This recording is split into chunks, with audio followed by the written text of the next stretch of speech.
പത്തനംതിട്ടയിലെ സ്ഥിതി നമുക്ക് അന്വേഷിക്കാം. പ്രവീൺ പുരുഷോത്തമൻ. പ്രവീൺ, ഇങ്ങനെ ഒടിഞ്ഞുകുത്തി നിൽക്കാതെ നേരെ നിൽക്ക്. നമുക്ക് ചൂടിനെ കുറിച്ച് പറയണ്ടേ? എന്തൊക്കെയാണുള്ളത് വിശേഷങ്ങൾ?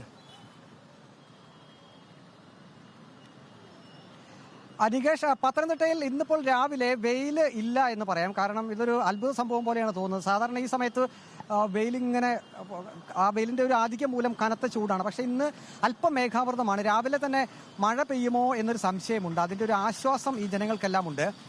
ഈ ട്രാഫിക് പോലീസുകാരാണ് എനിക്ക് തോന്നുന്നത് ഈ കൊടും ചൂടിൽ ഏറ്റവും കൂടുതൽ ദുരിതം അനുഭവിക്കുന്നത്. കാരണം മറ്റ് ഏത് ജോലിയാണെങ്കിലും അവർക്ക് അല്പസമയമൊക്കെ വേണമെങ്കിൽ വെയിൽ ഇല്ലാത്ത സ്ഥലത്തേക്ക് മാറി നിൽക്കുകയോ അല്പം വെള്ളം കുടിക്കുകയോ അങ്ങനെയുള്ള കാര്യങ്ങളെല്ലാം ചെയ്യാം. പക്ഷേ ട്രാഫിക് പോലീസുകാരെ സംബന്ധിച്ച് അവർ 6 മണിക്കൂറോളം തുടർച്ചയായി ഇത്തരത്തിലുള്ള സ്പോട്ടുകളിൽ നിന്ന് അവരുടെ ഡ്യൂട്ടി ചെയ്യേണ്ട ഒരു അവസ്ഥയുണ്ട്. അപ്പോൾ നമുക്ക് ദൃശ്യങ്ങളിൽ തന്നെ കാണാം. ഞാനിപ്പോൾ നിൽക്കുന്നത് പത്തനംതിട്ട സെൻട്രൽ ജംഗ്ഷനിലാണ്.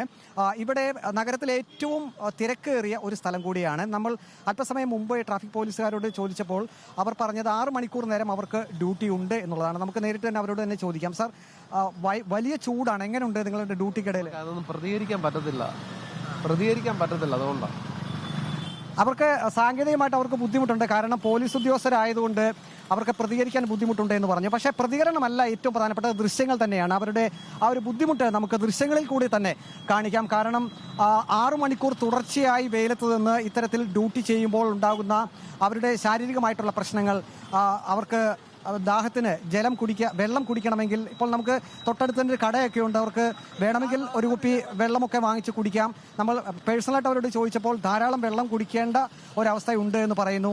ഇന്നിപ്പോൾ ഈ ഒരു സമയത്ത് ഒരുപക്ഷെ അവർക്ക് വലിയ പ്രശ്നമില്ല. കാരണം ഇന്നിപ്പോൾ ഞാൻ നേരത്തെ സൂചിപ്പിച്ചതുപോലെ വെയിലിന്റെ ആ ഒരു ശക്തി അല്പം കുറവുണ്ട്. എങ്കിൽ പോലും അവർ തുടർച്ചയായി 6 മണിക്കൂർ നേരമാണ് ഡ്യൂട്ടി. അതിനുശേഷം പത്തനംതിട്ടയിൽ നിന്ന് വിശദാംശങ്ങൾ നൽകുന്നത്.